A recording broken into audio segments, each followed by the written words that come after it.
He is Ken Meringolo of hogshaven.com. I am John Ramey of robertwalshow.com. And welcome back to another one of our Skype chats. Hogshaven.com, of course, the SB Nation Redskins fan blog.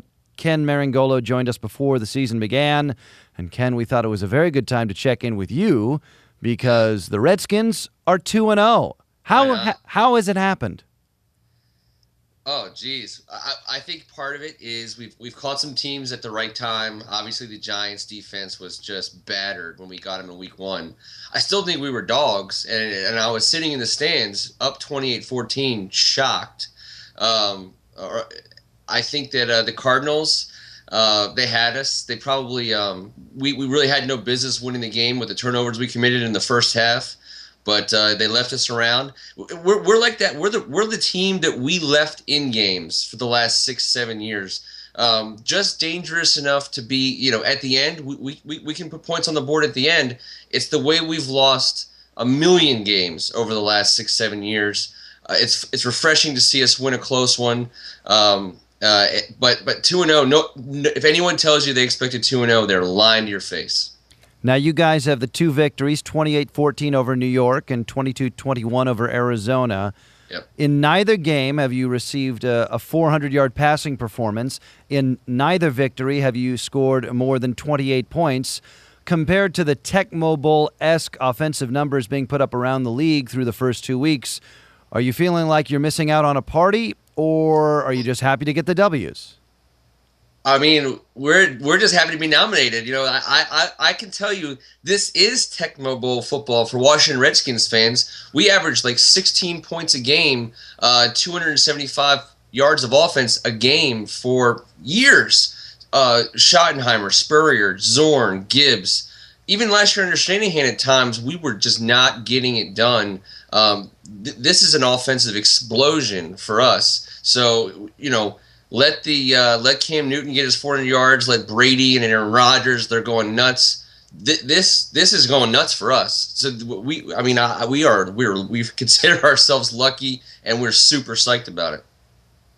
And next week, Monday night, and it's a big stage, and it's against your bitter rivals, the Dallas Cowboys. Yeah, they have had an interesting go of it. How are you anticipating this matchup?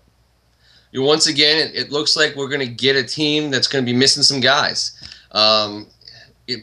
People expect, when people ask me how the Redskins are looking, they know we're 2-0, and they expect me to immediately cop to having not played really good teams or having not looked like the Packers or the Patriots. I'm not about to do that. Every game in the NFL season is a test. This is yet another one. We can't control who's suiting up for the other team. If Romo's there, Des Bryant, Felix Jones, Miles Austin, these guys, I'll tell you who will be there is DeMarcus Ware, and he's good enough to beat you. We're excited about this rival. And you know what, John? They are our bitter rivals. There's been a lot of talk this week of rivalries. The Redskins-Cowboys rivalry still rank among the top rivalries. And I wanted to talk about this with you because it bothers me that we're defining these things nowadays on TV ratings. And I understand that's got to be part of it, but rivalries are about history. And there's only a few rivalries in sports, period, professional sports, that rival the Dallas Cowboys Washington Redskins story. And I this is a big week for Redskins fans. Don't let the Cowboys fans try and convince you that we're not their rival or that they don't care. They do. I hear about it constantly. So this is a big game for us. We're going to whoop some ass, and it's going to be awesome. We're visiting with Ken Meringolo of hogshaven.com, the SB Nation Redskins fan blog. Ken, you had a post up after the second victory that moved Washington to 2-0, and you mentioned that the rest of the nation, the rest of the national media and the national football fan base may not be paying enough attention to the Redskins' hot start. Now, obviously, we're trying to bring some attention to it here on robertwalshow.com, but let me play devil's advocate for a moment here. Why do you care? Why should fans care if SportsCenter leads with your team or not? If you're winning, you're winning. Absolutely, and really, really, I'm still kind of relishing the underdog aspect of our story. For years, the Washington Redskins manufactured storylines. We brought in high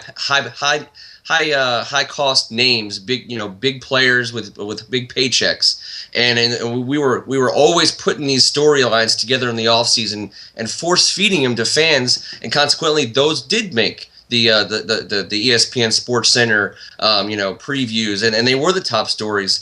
So I'm kind of enjoying this right now because I feel like we're getting it honestly, especially if we win on Monday night in Dallas. Our story will become an organically grown story, and I think that it will start to, especially if we win on Monday night, it will start to grab some headlines. But for the moment, it's I understand.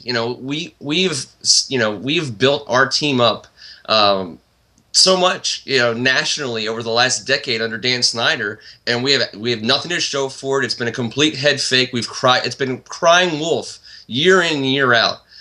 So I get it. I'm fine with it. I kind of like sneaking up on some teams, which we really have done really in the first 2 weeks, and I think our story is actually, especially if we beat the Cowboys, this story, it's got so many facets to it that I think will grab people and it won't force them to pay attention to us, but I think there's some compelling storylines when you look at our coaches, some of the players that we're putting on the field, and really when they choose to do it, the ESPNs of the world.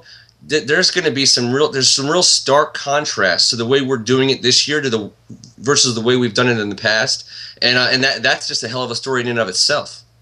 Rex Grossman, Sexy Rexy.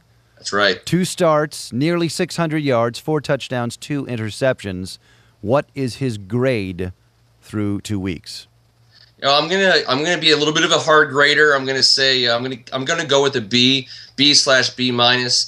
I still think he seemed to be floating some balls against the Cardinals. We don't want him to do that. He knows this offense. Him and Kyle Shanahan have been working on it together now, going on 3 years. As you and I talked about the last time I was here, John, I believe this is always was his job. I think the John Beck, competition was not a competition.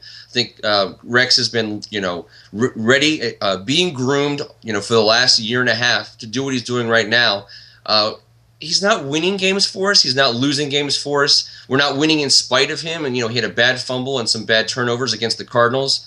I say he's got some room to grow, so you got to keep him in the B range. But you just have to be excited about his moxie. I mean, on 4th and 4 against the Cardinals, he had a guy wide open for a first down. I was right there, sitting about 10 rows back of a wide open receiver in first down territory, and he took it to Santana Moss in the end zone for the touchdown that put us almost ahead. And I tell you what, he's heady and he's confident, not just in himself, but he's confident in the system, and that's the kind of matchup that you hope for between an offensive coordinator and a quarterback. Finally, let's get your prediction for Monday night against the Cowboys. I predict a lot of pain and suffering in Dallas, Fort Worth. I think people are going to be waving their flags with their Dallas jerseys tucked into their jeans, Do you have a all score over the for country, me, waving their faded pennants. They're thinking they got something going on with their sorry team in that empty, soulless, heartless stadium. But Kenny, do you have a score? Do you have a score? 31-14. 31-14 Redskins. Yep. He's Ken Meringolo. The website is hogshaven.com. Kenny, it is wonderful as always to visit with you, and congratulations on your undefeated season thus far. Thanks a lot, John. Have a good one.